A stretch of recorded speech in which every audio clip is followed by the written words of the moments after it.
Yeah, Well, it covers. that helps a lot. Yes. Where's Brother Crump? Oh, there he is. Yes, sir. Can I record? Yeah. It's recording. People are coming. Okay, everyone ready? Najee Ali, Najee Ali, Ali. On behalf of our organization, Second Call, and our founder and CEO, Skip Townsend, it's an honor and privilege to welcome the family of Francola Armstrong, whose son, Keith Porter Jr., was murdered in cold blood. Second Call, we stand in solidarity with the family of Keith Porter Jr., as well as the attorneys. So it is our honor to introduce Black America's Attorney General, Ben Crump, the most dynamic and important and influential lawyer in the nation. Yes, sir. Thank you very much. Najee, I was about to say Attorney Ali. Say his name. Keith Porter. Say his name. Keith Porter. Say his name. Keith Porter. As Mr. Ali said, I'm Attorney Ben Crump, and I'm very honored to stand here with Attorney Jamal Toulson and all these other great lawyers who have come together not for any recognition or not to be the lawyer for the case, because Attorney Toulson already has that handled. But we come together to raise awareness of the killing of Keith Porter Jr., because too many people in America don't know his name. They know Renee Good name, they know Alex Peretta name, but they don't know Keith Porter Jr.'s name. So we're going to say his name, Keith Porter. Keith Porter. Keith Porter. Keith Porter. Keith Porter. To BLACKPRESS say his name, Keith Porter. Welcome to BLACKPRESS USA's morning show, where we bring you the headlines and, of course, the culture. And, of course, that was Ben Crump, who has been named one of the top Black newsmakers of the 21st century by the BLACKPRESS. And, of course, the conversation is Keith Porter. And that's our poll question this morning. So we want to start by engaging the chat. And we want to know, have you heard of Keith Porter Jr.? And the second part of the poll is, do you feel he gets the same coverage as Renee Good and Alex Peretta? All three were U.S. citizens, and all three were murdered by federal officers. And so let us know in the chat if you have heard of Keith Porter Jr. Lots of headlines to get through this morning. We're going to be in Los Angeles talking about the unhoused count. We're also going to have a conversation about reparations. There's some interesting reparation conversations developing out of Santa Monica, California. And of course, we're going to be tapping into Super Bowl headlines and a lot more. Plus, we have some guests for you to talk to. Don Romero says no, he hasn't heard of Keith Porter's name. And so good morning, everybody, and welcome to the chat. So the poll question is, if you're just chiming in, have you heard of Keith Porter Jr.'s name? We have some breaking and developing news that we want to tell you about. According to several news sources, U.S. military has been installed in Nigeria. Now, this is according to a top U.S. commander for Africa. So U.S. African Commander General Dagvin Anderson said the move came after recent talks in Rome with the Nigerian president, who in late December, if you recall, green-lighted American airstrikes in Nigeria that targeted Islamic militants. Now, the commander Anderson said, speaking during a virtual news conference on yesterday, that the Nigerian president did agree that both countries needed to coordinate their efforts. So that is a developing story that we will continue to monitor as we look at this Trump administration just going into different lands. It's reminiscent to me.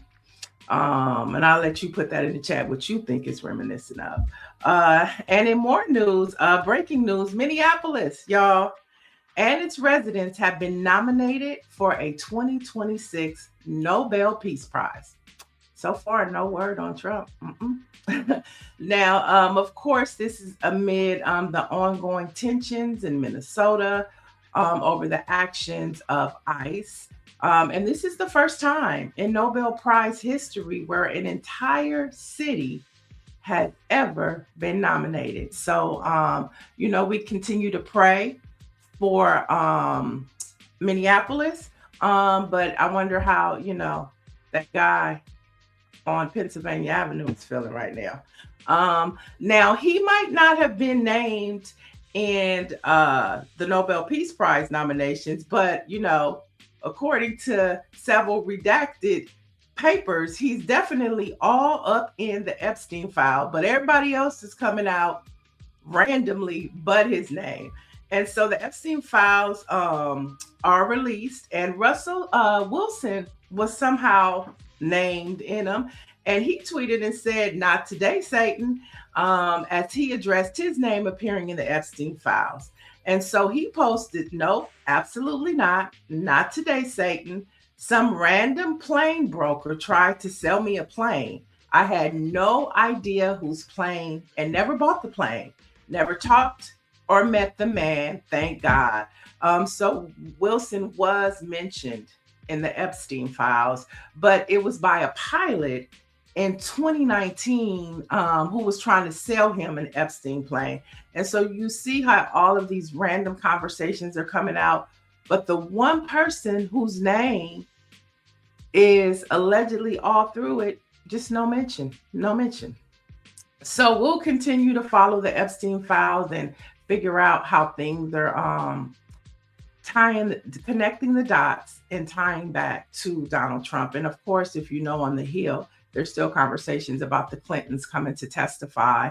And so that's still on the table. And so we'll keep you posted about that. But let's talk some HBCU headlines. And we have an update to the HBCU story we told you about regarding Tuskegee University basketball coach Benji Taylor being handcuffed at a game between Tuskegee and Morehouse.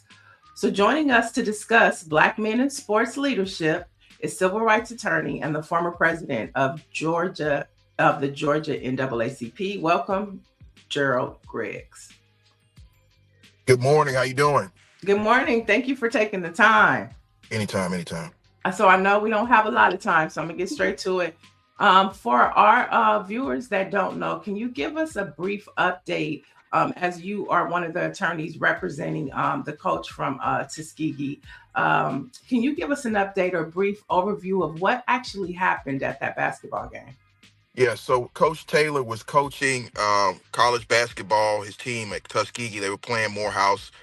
They ultimately lost the game, but several football players were on the baseline heckling and trying to get engaged with the basketball team, and then ultimately got into the handshake line.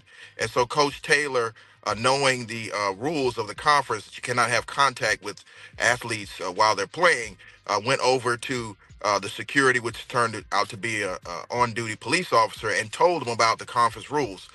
He was expecting that they would move the football players out of the handshake line, but ultimately he was detained and handcuffed and taken into a rear room. And so we have been retained, myself and Harry Daniels and a couple other attorneys, to represent Benji in the unlawful detention that happened to him on Morehouse's campus last Saturday. And so we've reached out to Morehouse, are waiting a response to them because of the violation of our client's rights and the unlawful detention. So that's the update. Now, the SIAC, so I went to Grambling, so I'm in the SWAC, but this is the SIAC.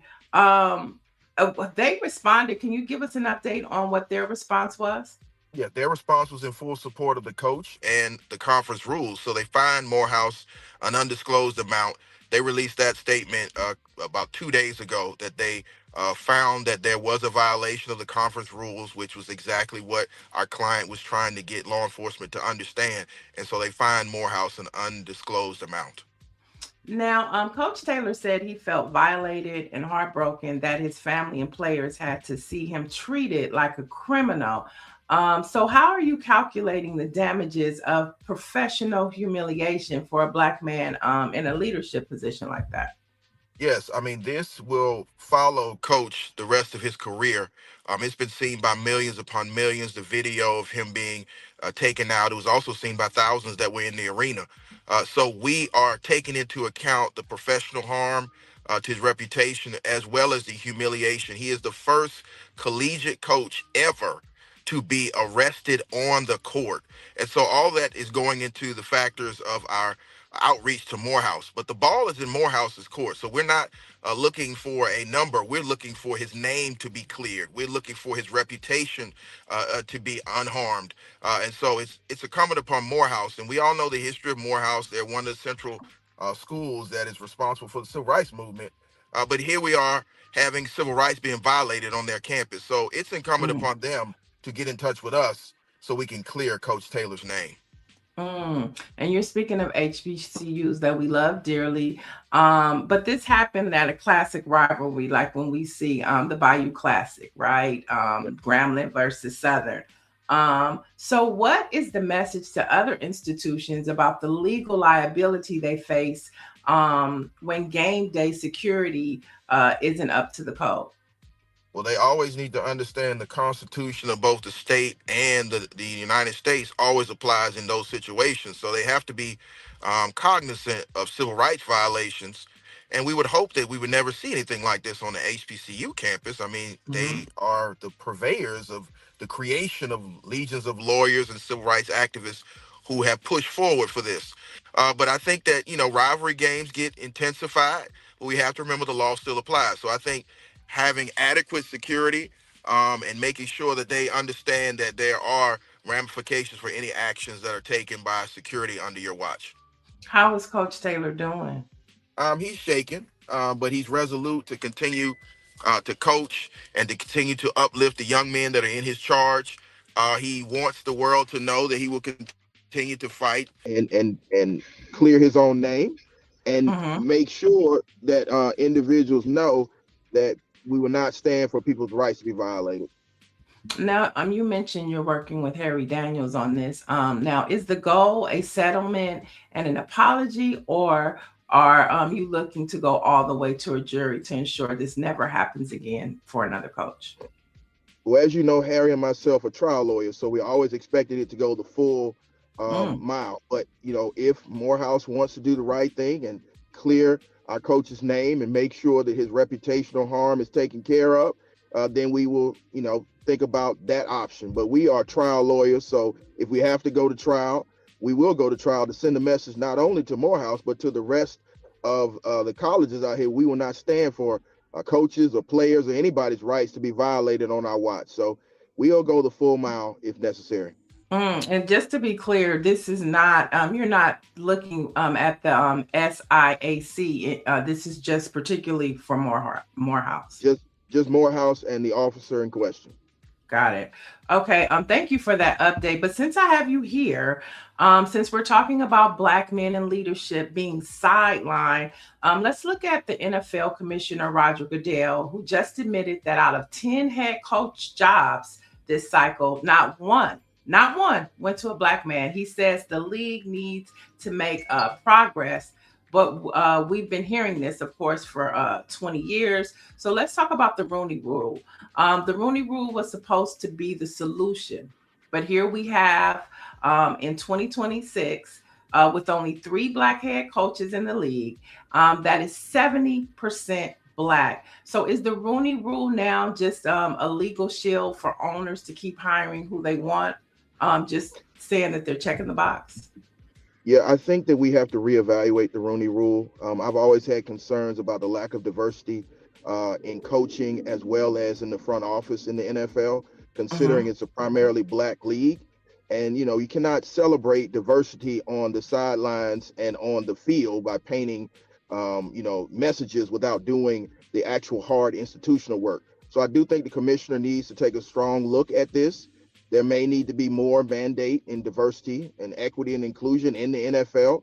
And they need to understand that Colin Kaepernick said that there was a problem in the NFL in 2016, and he's still not playing. So I think that there needs to be a long, hard look at the Rooney Rule. I think they need to have more diversity in coaching and front office positions. And I think the NFL is on notice.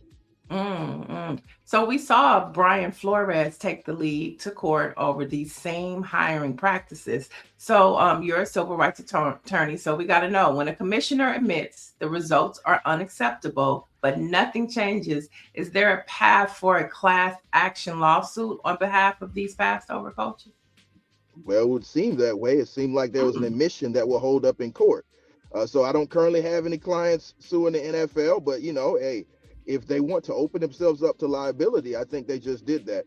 I also think that it is a good proactive step to admit the harm and to fix it before you have to face litigation. So hopefully the NFL is being honest in this dealing and will actually do something that affects widespread change. Now, you said honest, but they just recently paused their accelerator program, which was designed to get minority coaches in front of owners.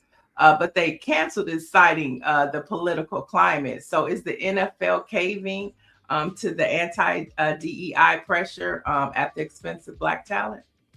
Yeah, well, I would ask the NFL, has the civil rights laws changed? I mean, I understand the political climate changed, but the law hasn't changed. So I think that their lawyers are giving them bad legal advice. You cannot change with the winds of politics. You better stick to the law. And so I think that they have now signaled that there's a liability issue. I think that they need to do everything within their power to live up to those words they keep painting on fields. And lastly, the HBCU pipeline. Now, of course, we talked about Coach Benji Taylor at Tuskegee. So when we see the good old boy network blocking Black coaches at the NFL level, does that put even more pressure on our HBCU programs to be the only place where Black coaching excellence is allowed to lead? Well, I think that the HBCU programs are the birthplace of Black excellence in coaching. I mean, you have to look no further than Eddie Robinson, who is the greatest coach of all time, full stop. So I think that it reinvigorates the HBCUs to continue that legacy of coaching excellence. I think that they are great incubators. You have to look no further than all of the NFL legends that are now coming back to coach at HBCUs to continue to build a tradition of HBCU football. And I think that if the NFL does not come around to understanding the talent that is available at the coaching and front office level, maybe it's time for our own league. You know what? Somebody just put that in the chat. How about Black people having our own football league? They just put it in the chat. Confirmation. Great minds think alike. I know you have to go to court. Thank you for taking the time, but we have to ask you our poll question for the day. Have you heard of Keith Porter Jr.? Yes, he was the first person killed by ICE the top of the year. I think it was either December the 31st or January the 1st. He was the first individual killed by ICE. He's a Black man whose name has not been said enough, and they have not gotten justice against ICE. And one follow-up question to that, because you are the former president of the Georgia State NAACP. The NAACP just came out and said abolish ICE, not defund, not reform, but abolish. What are your thoughts? My thoughts are the NAACP is always on the cutting edge, listening to the community. I think if you're going to have armed, masked men and women going through the community, snatching up, individuals who are American citizens or who want to become American citizens, you have a problem. And so what I would say is 90% of the individuals that are being taken into custody by ICE have no criminal record. So what are we doing? We cannot just believe something because somebody sat in front of a camera and repeated criminal illegals. You have to actually prove in a courtroom that a person has violated the law. So I think that I'm with the NAACP. If ICE is going to be lawless, abolish ICE.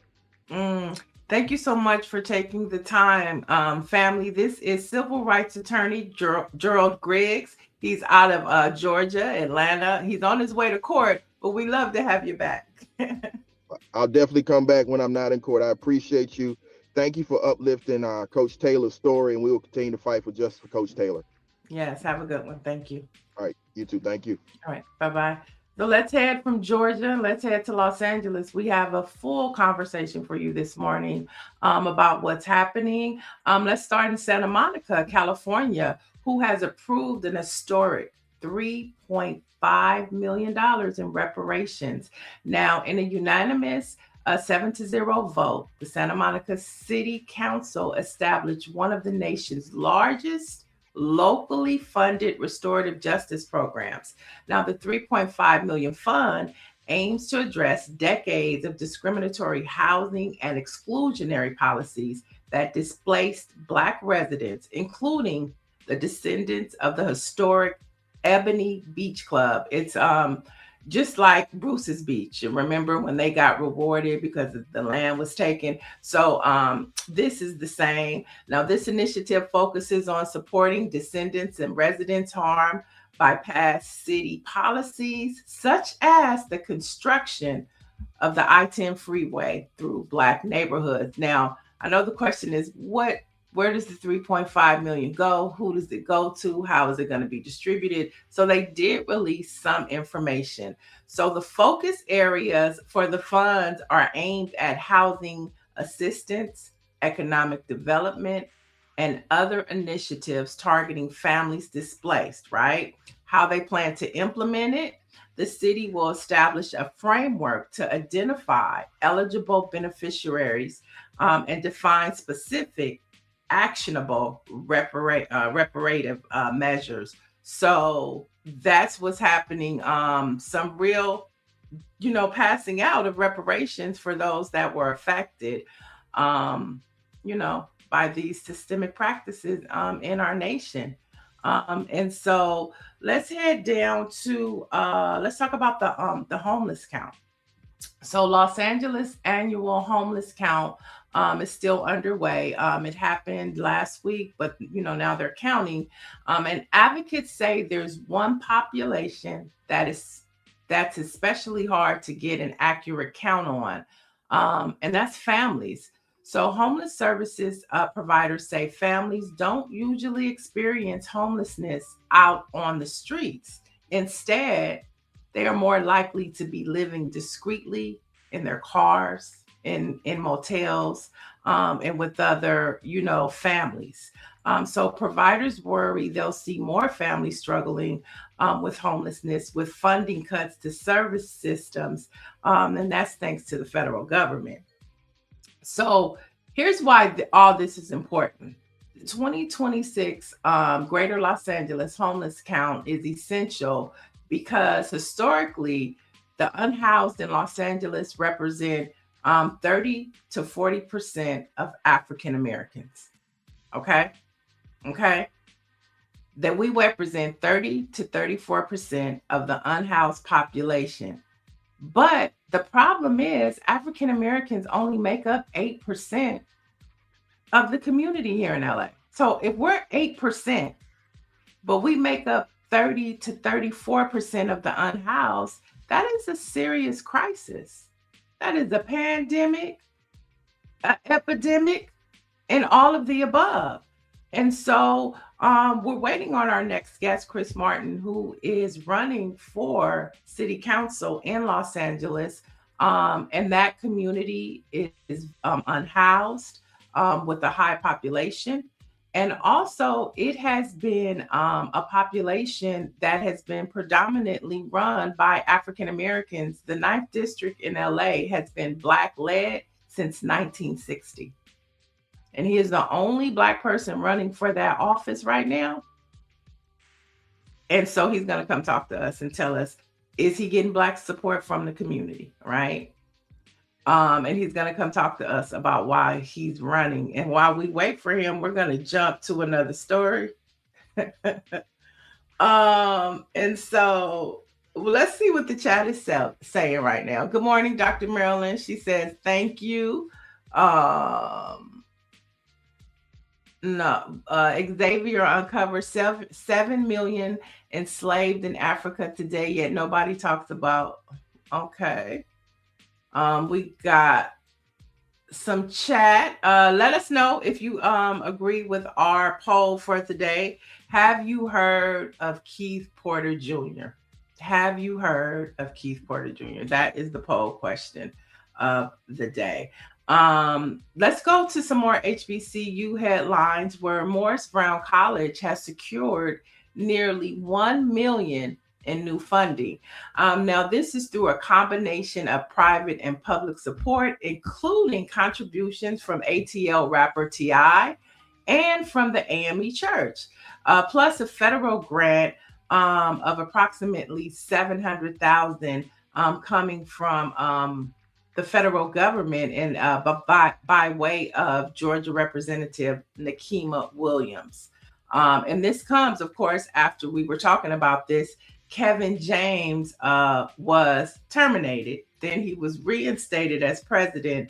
And so he came back and got money from T.I., who has the hottest song out right now. And that, of course, is Representative Nikema Williams. So congratulations to Morehouse. All right. And so now let's talk about relationship goals. So if you haven't heard, Kelly Rowland and Method Man premieres today on Netflix with their new Valentine's Day movie called Relationship Goals. And the film follows a high-powered TV producer who is played by Kelly Rowland. And then she has to go head-to-head with her ex, who plays Method Man, for the top job at a major morning show. So there you have it. That is it's actually on Prime. It comes on Prime today. So you can go check that out. And then here's some funny news and happy news for two of the most funniest comedians in the country. I'm talking about Martin Lawrence and, of course, Eddie Murphy. Now, the son of Eddie Murphy and the daughter of Martin, as you know, they were married last year. And now they have announced they are expecting their first child. And so we definitely want to send congratulations to them. And Eddie shared the news during an appearance on the Jennifer Hudson show, where he and Hudson reunited for the first time since they started together in Dreamgirls. But yes, this is the couple. And, you know, everybody is still talking about, you know, to pivot real quick about this Sherry Shepherd situation, right? So Lonnie, what is Lonnie's last name? Lonnie Anderson? Lonnie, you know, the one that used to play on The Real, comedian. What is it? Lonnie Love. She tweeted yesterday that the production company that is in charge of the Sherry Shepherd show should have been more sensitive and allowed her to break the news to her viewers, just like they gave Kelly Clarkson the opportunity to share it with her audience. So apparently it seems like Sherry Shepherd was blindsided by the news. And this comes as her ratings are doing well. And she's pulling in all the top names. And so that's a kind of, yeah, there it is. She slams the production company. Yep. And she, you know, reached out and gave her love because, you know, that's tough. It's tough to get canceled. But you can always reinvent yourself. And like somebody said in the chat yesterday, Sherry's a comedian. And she's also an actress, and she has a lot of things going. So she'll definitely be able to come on back. Dr. Marilyn says, I have a crush on Method Man. So I think our guest is in. So we were talking about the unhoused. I really wanted Chris to hear that, but he knows what's happening in LA. So let's bring in our guest, attorney Chris Martin, who's running for Los Angeles City Council 9th District seat. Good morning, Chris. Good morning. How's it going? It's going good. I know it's early for you, but you looking dapper at 5:35 in the morning. Thank you. I appreciate that. So we were talking about earlier the unhoused count. And we just laid out the hidden homeless crisis, which of course is families, right? Who are Right. living in their cars and motels to avoid the streets. So my Yeah. question to you is, how do you fix a system that ignores the most vulnerable Black families just because they aren't visible on the sidewalk? Right. I mean, I think that this question gets to the heart of what's broken, right? The system is designed to respond to what it can see, not to what families are actually experiencing. I feel like Black families are living in cars, or motels, or doubled up, and are effectively punished for trying to survive with dignity. They are invisible to the count, invisible to services, and invisible to funding decisions. And I think that ultimately, if you only count suffering when it's visible, you end up governing for optics instead of people. And as council member, I would push for the city to formally recognize family homelessness as a separate category with outreach strategies that don't rely on sidewalk counts, but on partnerships with schools, child care centers, faith institutions, and motels where families already show up. I think that ultimately families shouldn't have to fall all the way onto the street to qualify for help. So, Chris, how old are you? If you don't mind me asking. How old do I look? Maybe 29, 30. I'll take it. I am 37. Oh, you're 37. Okay, so you're 37. And explain the makeup of a Los Angeles 9th district. Explain what that area is. Sure. The 9th district is where it all began for Black folks in Los Angeles, dating back to the 1940s with the rich, jazz history. This was the place where, particularly on the east side where I'm born and raised, over by Phillips Temple, where we go to church, right? Mm-hmm. Black folks had to live on the east side, no matter how rich or how poor the community was back in the 1940s and 50s. And the community thrived because of that, right? Because restricted covenant prevented people from being able to move further west, right? But as soon as those restricted covenants were lifted, a lot of the Black families who could afford to move west did. And, it did kind of leave, the 9th district in a place where it's not as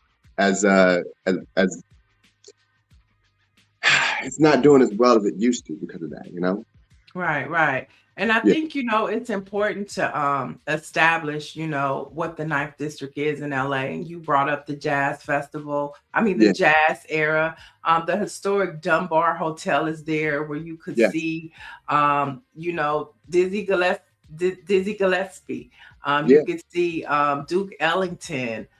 So everybody was in on Central Avenue as far as the Black community. I think it's important to highlight the Los Angeles Sentinel newspaper was established on Central Avenue in 1933. So the Black press was there. When we talk about celebrating 199 years, the Black press was on Central Avenue. And so the makeup of, that area in LA has changed. It's predominantly Latino now, keep it 100. But the seat that you are running for has been held by a Black person since 1960. Okay, that's a long time for a Black person to hold that seat.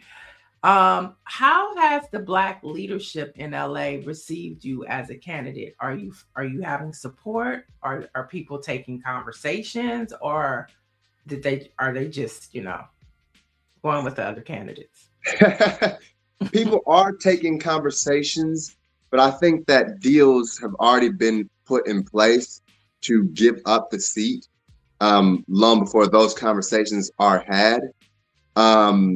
And like you said, the community itself is majority Latino, but the majority of the voters have always been Black and still are Black, which is why we've always had a Black city council person there in this district, or here in this district, since 1960. But yes, there are deals that are already in place to essentially give up our seat at the table, right? One of 3 Black seats that we have. So that's how the Black establishment is viewing things right now. And I Let think me say that I think you brought up a good point, because I want to make sure that we paint this picture. So you're the only Black candidate running for office in the 9th district.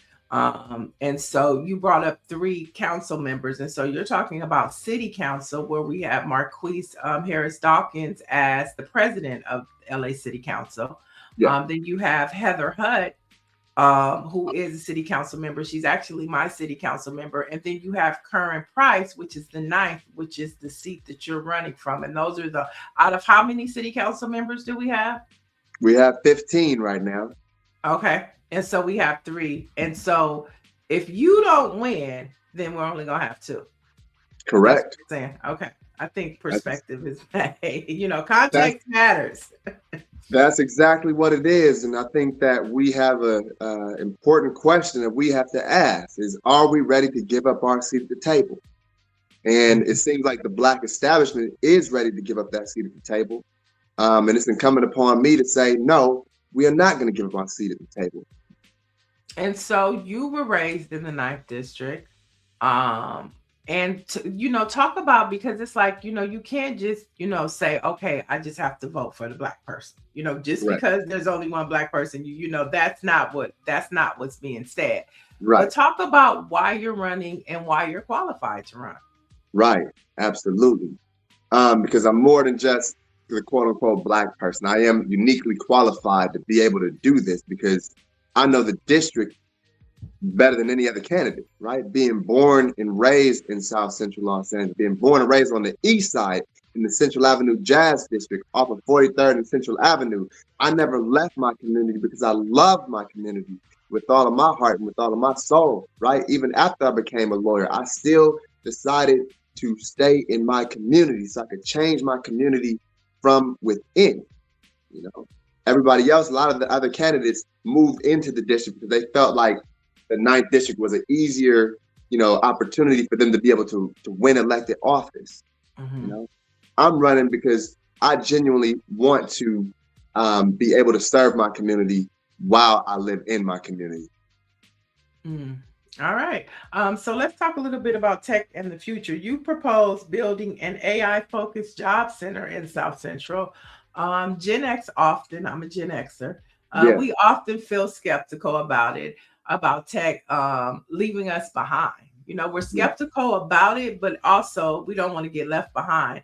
So why is AI the new civil rights frontier in your assessment for South LA? And how do you ensure that tech means high-paying jobs for the people currently living in the district and not just new residents? Because we know that gentrification is happening in LA.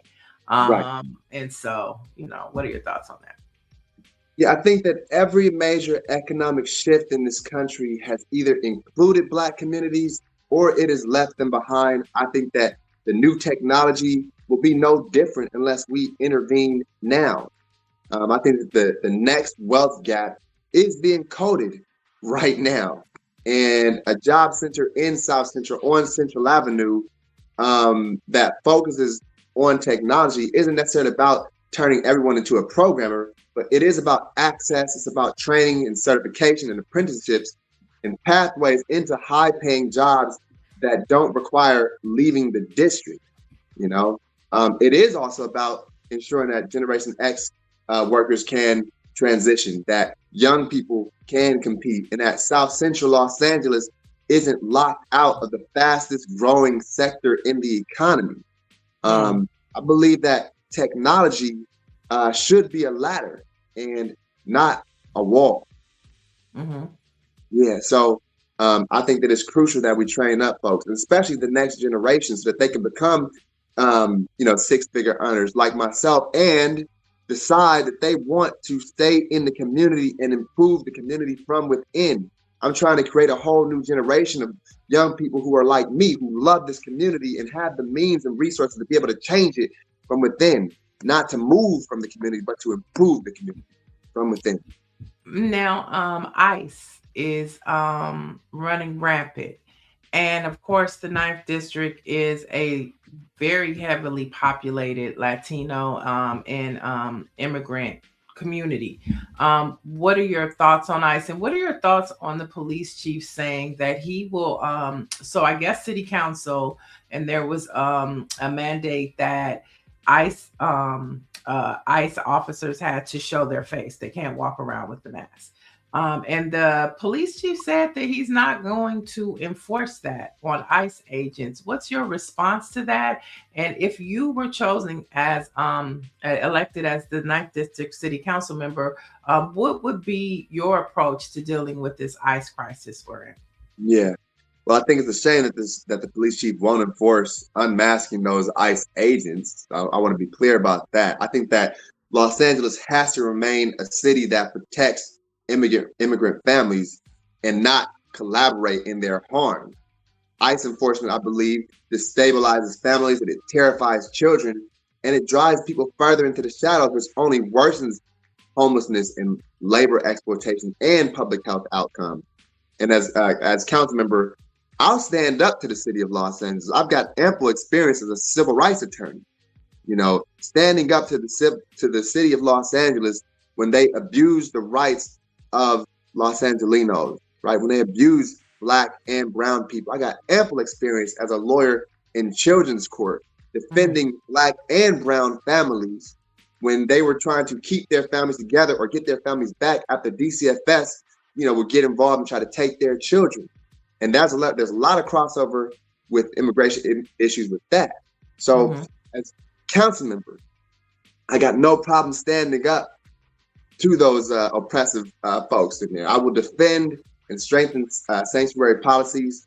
I will oppose any local cooperation with ICE enforcement, and I will support legal defense funding for immigrant families facing detention or deportation. I believe that ultimately, family separation is family separation, whether it happens at the border or in South LA, and public safety should not come from fear. It should come from trust. I mean, I love it, Chris. And so you are planning to gather your signatures. Before we let you go, for people don't understand what it takes to run for office. How you have to put yourself out there, and how you have to get signatures, and most importantly, how much money it costs to run for office. So, I mean, you are in the phase now of gathering signatures, right? Yes. Okay. And so what is that process like to get on the ballot? What's the process to get on the ballot? The process to get on the ballot, of course, after filing all of the necessary, paperwork like declarations of intent to run, you have to get signatures on a petition. You have to get a minimum of 500 residents of the 9th District to sign your petition to get on the ballot. If you get 500, then you have to pay a $300 fee.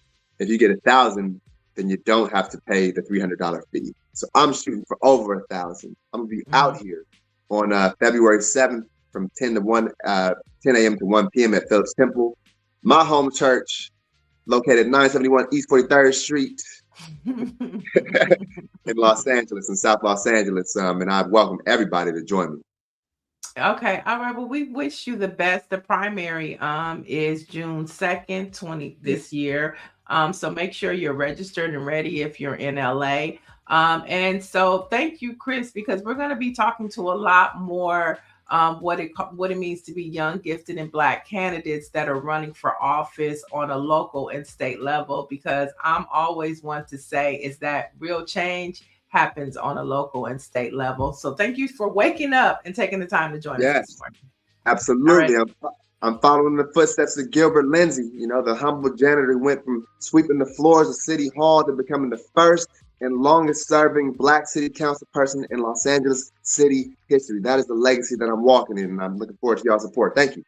I love it. That's one of your Black history facts for the day. Say his name one more time. Gilbert Lindsay. Oh, and I didn't ask you before I let you go. I didn't ask you our poll question for the day. Have you heard of Keith Porter Jr.? Yes, I have. I have met the family, and it's just ICE is out of control.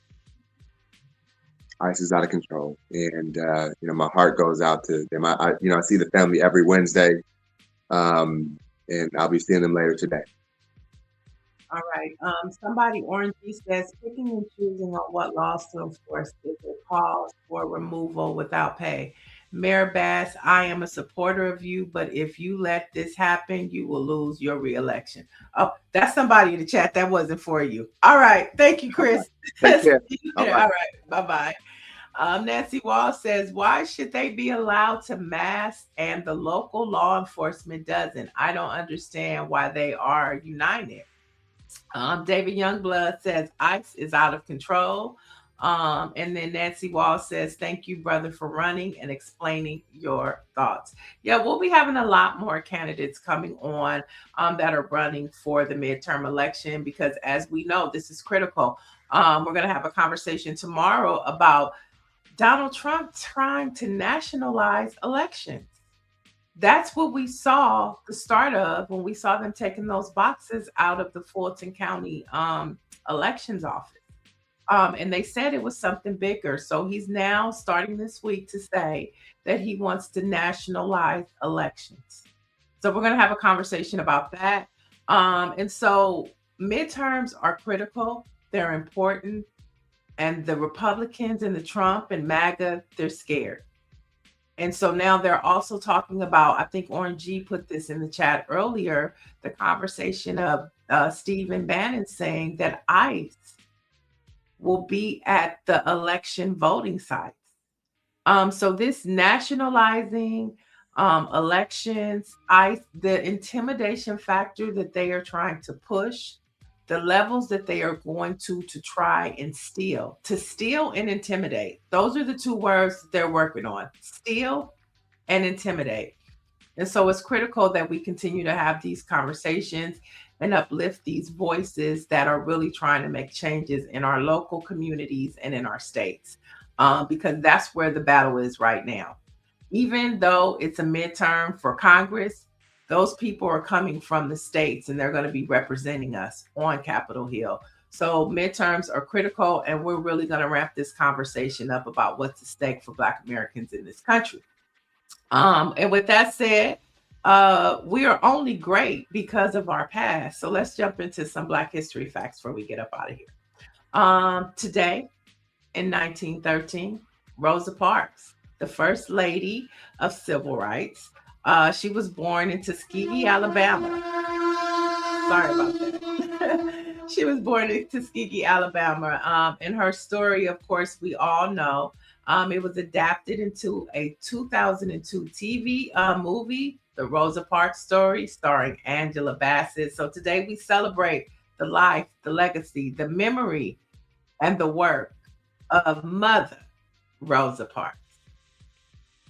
Let's fast forward and have a little fun, because we're all about headlines and what? The culture. In 1989, New Edition's Can You Stand the Rain was the #1 R&B song in the country. So you can go play that today, wherever you got to go. And in honor of the Super Bowl that's coming up on Sunday in 2007, he's been known as the Symbol, but we all know him as Prince. He performed his legendary Super Bowl halftime show in Miami.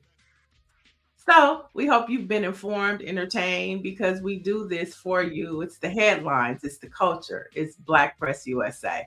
So for the latest in Black news, visit blackpressusa.com, and we'll see you tomorrow.